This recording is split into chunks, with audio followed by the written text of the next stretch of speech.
We're going to get started. This is our fourth session out of the 7. We appreciate everybody coming back this morning. We've talked about developing leaders and the basics of leadership development, plan for leadership. We talk about what we can do to train up prospective leaders and future leaders in the church, and we finished up last night about sustaining leadership. We're going to talk this morning about the challenge of effective leadership, reaching consensus in decision making. We'll talk about that for a few minutes. Implementing decisions, delegating authority and responsibility, maturing congregational leaders. Not sure it's possible to mature congressional leaders, but we won't take that on today.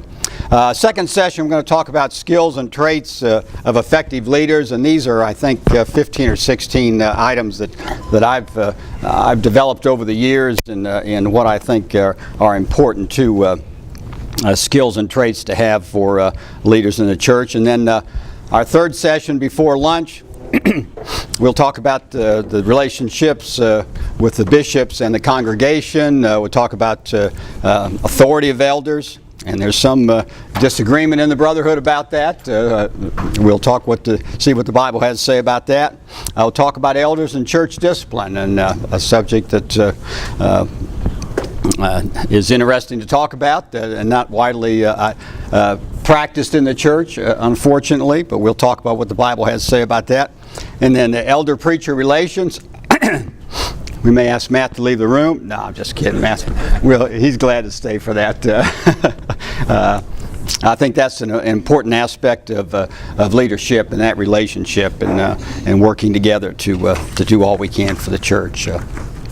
And then we may finish a little bit early. The food will be here and plenty of time for lunch. We allowed an hour, but it certainly won't necessarily take that long, so we may be able to get ahead of the game a little bit. And what we'll do there is we've got 4 case studies, and we'll break up into groups and I'll sign you one of those 4 case studies. Give you 15 or 20 minutes for your group to talk about the situation, what scriptures are applicable, how you would handle that situation, the outcome, or maybe some unintended consequences of your decisions, about how that would affect the congregation, the people involved in these case studies. As I mentioned, these are given to me by Glenn Colley, who's written the book Awake at Night, all about case studies he's received from elders over the years, and actual things that have occurred, situations that have occurred in the church that elders have had to deal with. And they're very interesting, and some of them are very challenging that elders had to deal with those. So I remember talking to Glenn. He's on the board of Lads and Leaders with me, and I said, "How'd you come up with the title?" He said, "Well, I just thought about it." And he said, "It just seemed like appropriate to name it Awake at Night," because Glenn served as an elder. I think he's recently resigned. He's a preacher at West Huntsville, I think, is the congregation. But he had served as an elder and the preacher there for a while, and he just recently resigned as an elder. But he knows from experience, he's been awake at night, so we thought that was appropriate, which from some past experience, I understand why that's the case. Okay. Let's talk about challenge of effective leadership, reaching consensus in decision making. Why would I title something "The Perils of Leadership by Committee"? I don't know if anybody's old enough in here to remember World War II, but we've certainly studied about it and read about it. Who was Mussolini? Benito Mussolini. He was basically a dictator at the time, wasn't he, of Italy? And he was in cahoots with Hitler there for a while, and he was, if you read much about him, he was a murderous dictator.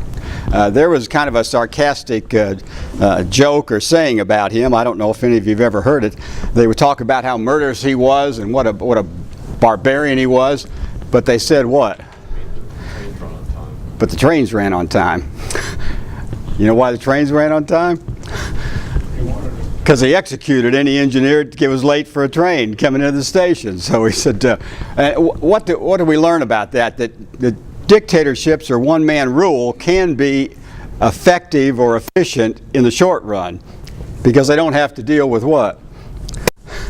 Anybody else to make a decision, okay? But when you get into consensus making with committees, and in my job before I retired, I worked for the Department of Defense as a program manager, and my program was DoD-wide. So we serviced, we had contracts with companies that provided logistics support for all military departments: Army, Navy, Air Force, Marines, and Coast Guard, even though they're not technically part of DoD except in wartime. But so when I would go to Washington for these meetings, we'd have representatives from all these departments in the meeting, and it was a DoD-wide program. And trying to get those folks to agree on something, because they all had their own issues and had their own jealousies about their department. You know, the Air Force wanted one thing, and they didn't want to give up something, and the Army wanted something else, and these people were constantly bickering with each other. And I remember one of our, we had a major general that I worked for, and they turned over every 2 or 3 years, as they do. But I remember we were talking about some of the issues we had with trying to get things accomplished with this committee. And he called it, he said, you know, they've all got their own rice bowls. That was an expression he used, I guess from Vietnam or Korea or somewhere. But he said, and I knew what he meant. It's like, you know, you can talk about a lot of things, but you're not getting any of my rice bowl, okay? And each of those departments had issues that they were untouchable. They didn't want to give on. They didn't want to relax, you know, their control over things. So that can happen in any committee, and unfortunately, it can happen in an eldership too. So it's things we have to be aware of. But God chose that as His organization for the church, and it certainly has many benefits. But there are also some challenges to that I've experienced at different levels with that. One is competing priorities. Each man, and let's face it, most elders have been deacons. Occasionally that doesn't happen. People move into a congregation that may be appointed directly to an eldership because of their past experience, but most of them are deacons, and they've been over different ministries.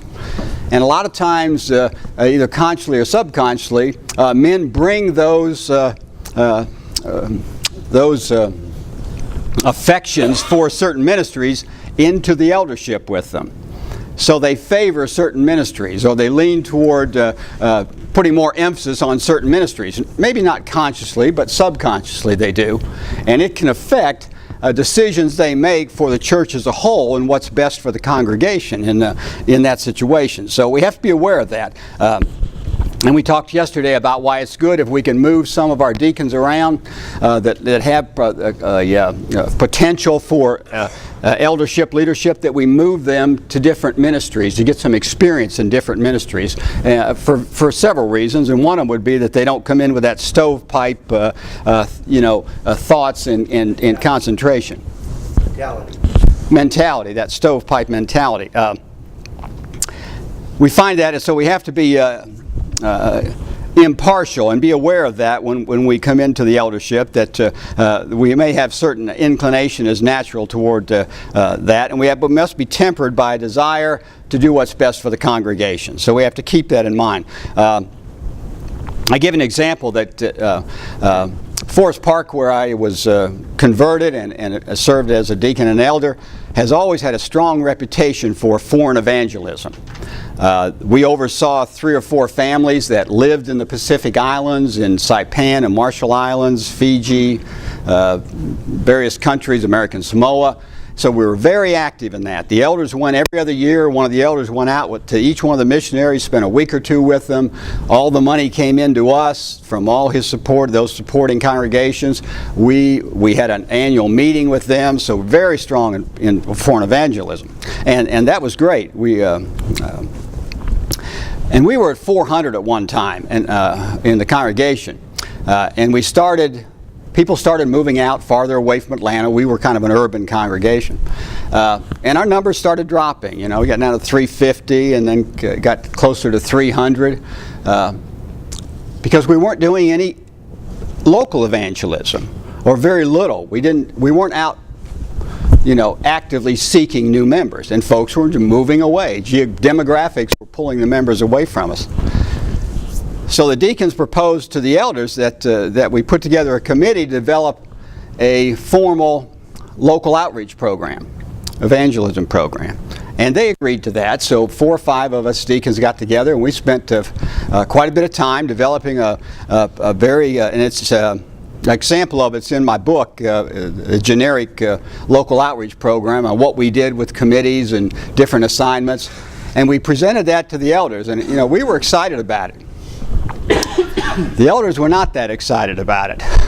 They were pretty blasé about it. They said, well, okay, that sounds like a good idea. And I said, okay, we're going to need this much money. And they kind of said, well, we'll put some money into it, but if we don't see results pretty quick, we're not going to waste our money on on something that doesn't provide results. Well, we came out of that meeting pretty much deflated, because we didn't see the eldership was not buying in to the need for local evangelism. One of the things I thought about, it's funny, the analogy, we had moved to West Georgia, and we had the lot cleared. It was a heavily wooded lot, and we had a lot of some of the trees taken out, but we still had a lot of big oak trees there. And about 3 or 4 years after we lived there, these trees started developing problems, some of these big trees we had there. And my brother, who was in the business, is still in the business, just retired, he came out and visited, and he looked at these trees. He said, these trees are dying. I said, what do you mean they're dying? He said, they look good up here. I mean, they're great shade, and they're all green. He said, yeah, but look at the base of them. He said, when they cleared the lot, they put too much dirt, and they damaged they choked down the base of them. These trees are slowly dying. And I thought about the analogy there for local evangelism and foreign evangelism. It looked good what we were doing, because these missionaries are coming back and telling us all the people they baptized and all the new congregations they were starting overseas, and it was exciting work, and the congregation was excited about it. A lot of people went on short-term mission trips. But what was happening to the base of the tree, the Forest Park tree? It looked great up top with all this great work we did in foreign evangelism, but the base was slowly dying because it wasn't having the attention it deserved. And so after a couple weeks of talking about the deacons, we went back and had another meeting with the eldership, and we told them, you're not on board with this, and we're not going forward with it unless we have the elders' support, because it's not going to work if the congregation senses or sees that you're not supportive of local evangelism and how the need for it at Forest Park. And the elders just kind of looked at us for a couple of minutes, and I thought, well, I guess there's other congregations around we could go to if we get asked to leave this one. And I think they had an epiphany. They saw it. And so they said, okay, we'll talk about it. And they came back in a day or two and said, you fellows were absolutely right. We were blinded somewhat by this great foreign evangelism thing we've all been involved in. Because let's face it, people have to be motivated to do local evangelism, don't they? Because you got to be personally involved. Whether it's door knocking or looking for studies or talking to your neighbors or your friends or your relatives, your co-workers, that gets real personal, doesn't it? And not everybody, people shy away from that. But if you don't do it, you're going to have problems in long term in the congregation. And we got that program going and got people involved. The elders stood behind it, and we got back up to almost 400 again, and stayed there for a good length of time till demographics just kept wearing on us because people kept moving away. But it was a scene of what can happen with the leadership if they get fixated on a particular area. So we have to be careful about that. Selfishness, egos, office politics, internal alliances, and manipulations. That doesn't sound real good, does it? Those things can happen in an eldership to different extents, and you have to be aware of those. Ever heard of chief elders? Yes. Ever read about them in the Bible? That's not a position. That's not a scriptural position, is it? How about the attitude of an elder who says, I am a senior elder?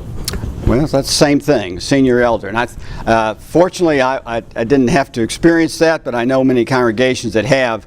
And it's kind of an understated thing, isn't it? But sometimes you have elders through different reasons. You tend to have a chief or a senior elder, or one that has more influence or more sway than others, and that's a dangerous thing to have. You have to be very careful about that in the congregations, and the congregation certainly senses that, and that it's not an equal group as far as influences goes. Who else knows about that? Satan knows about it, doesn't he? Satan knows about when the church is not organized as God has intended, and it allows him for opportunities to affect that congregation. So we have to be very careful about these human tendencies that can develop, and that can we see that in business and military and other places. Those things can happen. It's human nature, so we have to be careful and be aware of those things. Slow reaction time and lack of consensus. I know I saw that certainly in my job, and I've seen it in the eldership, because what about committees? Aren't they generally notoriously slow in making decisions? Because everybody's got a say in it. You know, we talked about the last couple nights about the men's business meeting. The men's business meeting is basically one big what? It's one big committee, isn't it, where everybody gets a vote. And that's not an effective way to oversee a congregation in the long term. But even within the eldership itself, that's not there are drawbacks to that, and it's not necessarily a fast-reacting way to have management or organization, but that's the way God intended it. So we have to be aware of the possibilities of what can happen there. We talked a little bit about yesterday about, and I know we do this at Buford, and we did it at Forest Park, and you may well do it here. I know it's on the Forest Park Bulletin. You'll see when the elders picture in their name, you'll see a list of ministries below their name and their picture there. And that means they have primary responsibility for those ministries. And they're divided up among the elders. We did that. We rotated that on an annual basis. Now, that didn't mean we rotated every ministry, but we put that up for an opportunity to rotate it. At our annual elders meeting, we would say, is there anybody that wants to take over finances, or I'd like to stop doing foreign evangelism. Somebody else take that as a primary responsibility, and then certain responsibilities or authority will be delegated to that elder and the deacons in those ministries to work and make certain decisions at a certain level, and then above that they would take it to the eldership itself, and that elder would report back at the periodic meetings of what is going on in that ministry. So the deacon could go to a particular elder without having to seek the eldership to get an answer to questions, to get approval to spend money, to make certain decisions with things, schedule different events, and then the elder would keep the eldership informed of that. And it was a way of being more efficient, and we found that worked well, as long as everybody stood what the authority and responsibilities were at each level of that, and how that could be laid out. And the congregation was aware of that too, so they could go to a particular deacon or elder and talk about or work with a particular ministry. So I think that's an effective way of streamlining that communication process that helps. I talked about the unofficial head elder. That can be done because of the time in the office, personalities, monetary contributions, that can affect it sometimes. Relations with other elders may influence the dynamics of the eldership. There's certainly no scriptural basis for that, and it certainly can be detrimental to the effectiveness of the elder. Win-lose, pie philosophy. And I'm probably the worst artist you're probably ever going to see. Let's just call that a pie. What I've seen, this represents each elder. I've seen elders have the attitude that if another elder gets his way or gets his what he wants to do in the eldership, that they believe that this elder's influence or respect or power within the eldership increases which means mine decreases. Okay? So they say, well, if I agree with Joe again about, we just agreed with his idea on the last thing we talked about. If we do it again, Joe's going to get too much influence or too much credit. So it's going to lessen my credit and my influence and my reputation. So it got to be more of a jealousy thing and a personality, kind of a turf type thing, a subtle thing. But sometimes when people might be against an elder, particular elder, might be against something, not because he doesn't think it's the best thing to do, but because his friend Joe over here, his fellow elder, has been getting his way with all these things, and maybe because Joe's got the best ideas, and we ought to be doing it that way. So we have to be careful about that. What's best for the eldership and best for the congregation is what? It's best for all the elders, isn't it? Regardless of whose idea it is. Okay? And I think that's another thing we have to keep in mind, that there shouldn't be the jealousies of whether whose idea gets accepted or. We met every Sunday morning for about an hour and a half. The elders did. We met once a month with the deacons. They had a meeting before ours, and then we met with them, and we made decisions every week, and I'm sure the eldership does here too. We had, and for some reason I kept track of this, in 8 years as an elder, we voted formally within the eldership 4 times in 8 years, where we could not agree on what to do about a particular situation, whether it was money to spend, personnel, whatever the case may be, where we actually had to go to a vote. We made thousands of decisions over those 8 years, and I remember 4 times that we just could not agree and we voted on it. I don't know if you say that win or lose, but I remember being on the, quote, winning side of that twice, and the other times I wasn't on that. Because we had an odd number of elders, so it wasn't a tie at the time we did that. That can be a problem if you have to get to a vote, but that happens sometimes. But if elders have the right attitude, what happens after that vote's over with? What should happen? They're all in agreement. They get on the board. Walk out as a consensus with each other. That's exactly right. That's exactly right. Brother Jim, the problem with a lot of team efforts is when you have eye trouble. Too many of them in there saying I instead of we. Yeah, that's exactly right. Work with each other. Were you looking down at the next thing I was going to cover? Are you trying to make me look bad here? Each man humble himself before God and the eldership. We got James chapter 4, verse 10 here. Humble yourselves before the Lord, and He will exalt you. What is in accordance with God's word and what's best for the congregation? That's what we look at. That's what every elder should look at. And we humble ourselves. Something I think sometimes elders forget is that they're under the eldership, even though they're a part of the eldership. As an individual member, they are under that authority of the eldership that they're a part of. So there's a dual role there that each elder has, and should not forget that.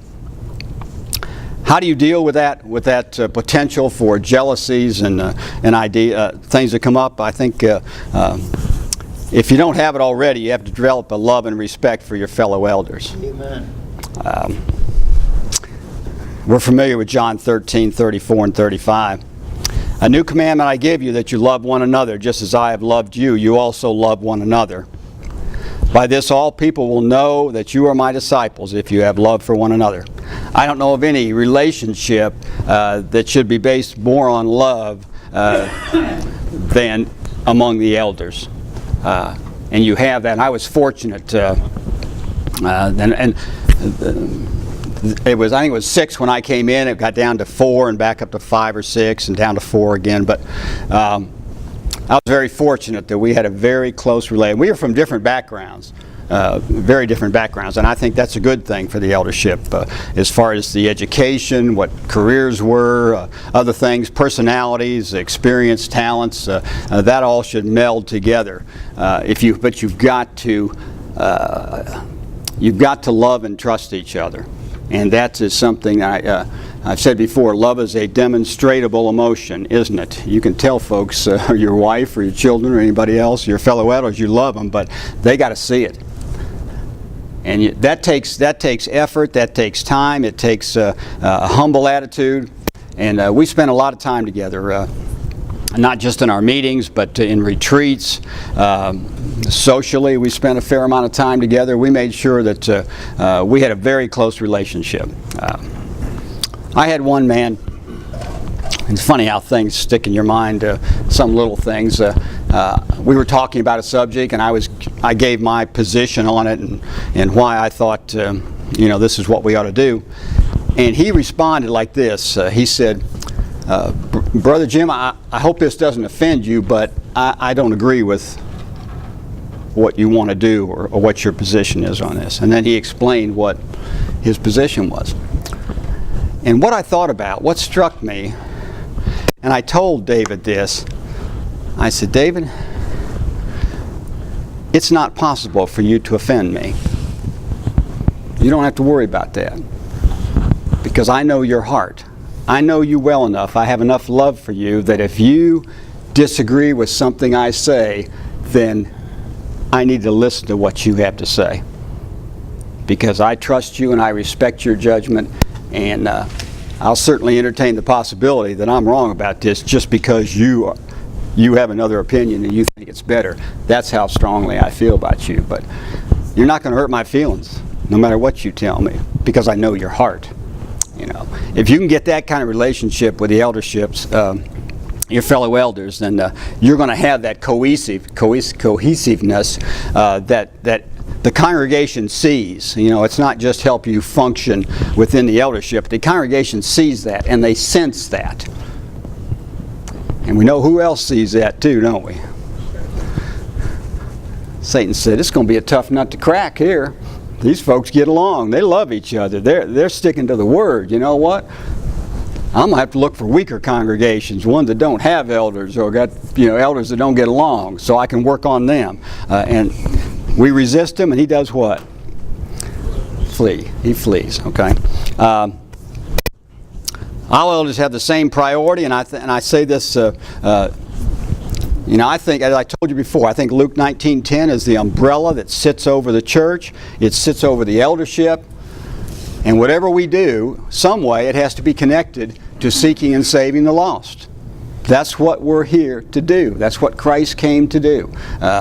And there's nothing wrong with an elder who likes foreign mission work, and another elder who likes finances, another elder who likes the Bible school department. That's okay. There's nothing wrong with that, as long as we all understand we have the same goal, the same overarching goal on that, and we give each ministry its the attention it deserves. Another thing we did every year. I don't think I have this in the book for some reason. It's a good idea. I should have.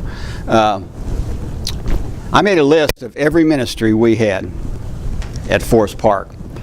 And once a year at our annual retreat, we would pass out that list, and every elder would put an S, an N, or a W next to each one of those ministries. Did he consider that a strong ministry, a neutral ministry, or a weak ministry over the last year? And then we would compare notes and say, okay, how many people, foreign evangelism, and what everybody rate that as? Do we have a strong foreign evangelism program? How's the Bible school? Is that a strong, is the preschool? And then it surprised me when we first started doing that, is that there was pretty much a consensus. Yeah, you're right. Our local evangelism is weak, or we need to concentrate in this area. And then we would look and purposely plan for the next year to how we can strengthen those ministries that we were weak in. And that would change each year, because usually we would strengthen those. They would at least come up to neutral or strong, and then other areas we'd look at and say, you know what, now this year we're a little weak in this area, so let's concentrate on those areas. So we keep all the ministries. We don't neglect anything that we shouldn't be neglecting. So that's a thought to help us focus on that. Take full advantage of synergy, and we talked about that, and I think today that's often an overused word or term, but I've seen it so much in the eldership. I mentioned this about the decisions made by the collective wisdom of the eldership is so much greater than the wisdom of the individual elders, in my case, and what I experienced. And I've always kind of amazed, and I used to go home and tell my wife, Rosalind, I said, we certainly didn't, this decisions we came out with and the plans certainly didn't start out with each elder originating that, but after an interchange of ideas and discussing it, what we come up with and decisions we make about almost everything was stronger because of that plurality process that God chose. Never underestimate the power of God, and that seems like a given. Philippians 4:13, and I can do all things through Him who strengthens me. And God certainly, it's the things God expects of us. And I've often said it's not an I thing, it's a we thing. If we think it's an I thing, we're going to be what? Awful disappointed, because individually we certainly have our limits, but we have God and we have our fellow elders, and I think the sky's the limit in what can be accomplished for the Lord if we understand what our relationship is with that. Share a win-win philosophy, and we've kind of talked about this. Wise decisions by the eldership are a win corporately for the congregation and a win for me personally, regardless of my initial position on it. And I have certainly changed positions. Never hold grudges, as we talked about. Okay. Fellow elders speak from the heart, and we have to understand that. I was in kind of a dual role in my career, but contracting, we award and administered contracts for logistics contracts. One of the things the contracting community and the government, one of their axioms, and I'm not sure they always do a good job with it, is always present one face to industry. What do you think that means? Or what should that mean? Unite. You're united. You don't have one contracting office tell a contractor this is what you should do or this is what the contract means, and he calls somebody else, somebody tells him something different. Then he doesn't know what to do. He's getting mixed messages. Now apply that same thing to the congregation. Elders should always present one face to the congregation. Whether you have votes, whether you have disagreements in the meetings, whatever, when that door opens from the elder's office, how many positions does the eldership have on a situation? They got one position, and everybody is enthusiastic and supportive of that one position.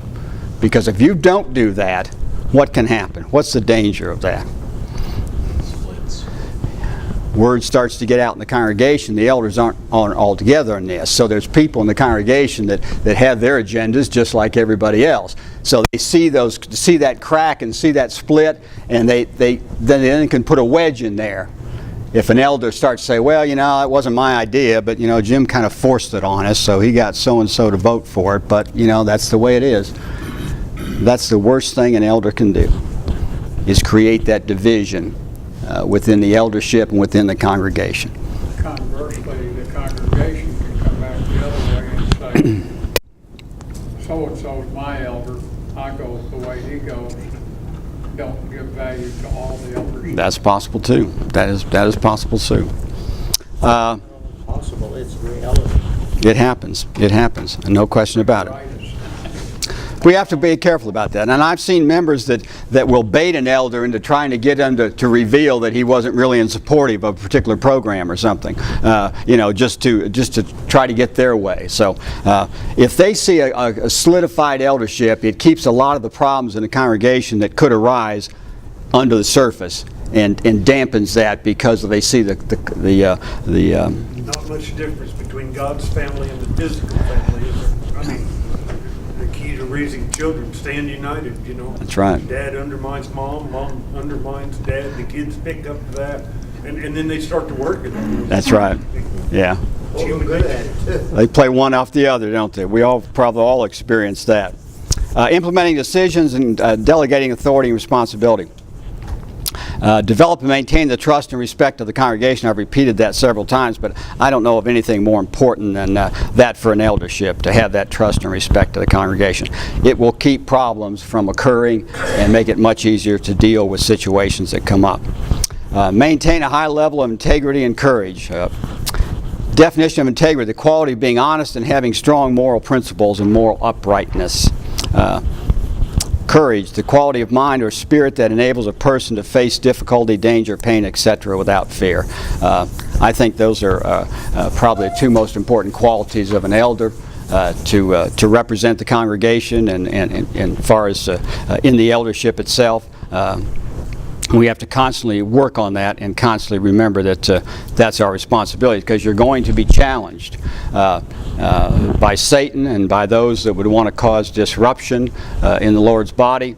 And a strong eldership is the first line of defense on that, and that's so important. And you're not doing it alone. That's the key, is that you've got those men behind you and with you. And I can remember our preacher. We asked at Forest Park. We pushed the preacher to preach on subjects that were controversial. Preach on marriage and divorce. We want to know what the truth says about that. We want to hear these sermons. And I remember the preacher saying, he said, "I'll be glad to preach on those on one condition: that you elders are standing right there with me when I preach those," because he said, "We're going to rile some folks up with this, but it's the truth, and that's okay. I got no problem preaching that, but I don't want to turn around and you fellas not have my back." Okay, that was fair enough. I had no problem with the preacher asking for that, because that's exactly what we should do. So we, because everybody says, "Well, we didn't like that sermon he preached," and I said, "Well, we told him to preach it just like that. So if you got a problem with him, you got a problem with us." Okay, let's go study the Word and see what the Word says about that. Okay. Don't let molehills turn into mountains. Basically what? Deal with it. Deal with it. I think about, physically. You don't deal with a toothache, what happens? It gets worse, doesn't it? And you got bigger problems. I think about cancer. My father let it go and let it go and let it go until he couldn't keep any food down. Then he decided to go to the doctor. He died 3 weeks later from colon cancer that had gotten into his stomach over time, because he didn't get colonoscopies, he didn't get checkups. He was one of those World War II generation that he just didn't go to doctors. And I had cancer 12 years ago, and the first blood test came back, and we did some biopsies, and we located it and cut it out. And everything worked out fine. But you got to deal with things. Same thing in the church. We can't let those problems grow. We have to deal with them. That's the same in our families and our relationships, but it's so important. Rarely ever do problems get better or go away if we don't deal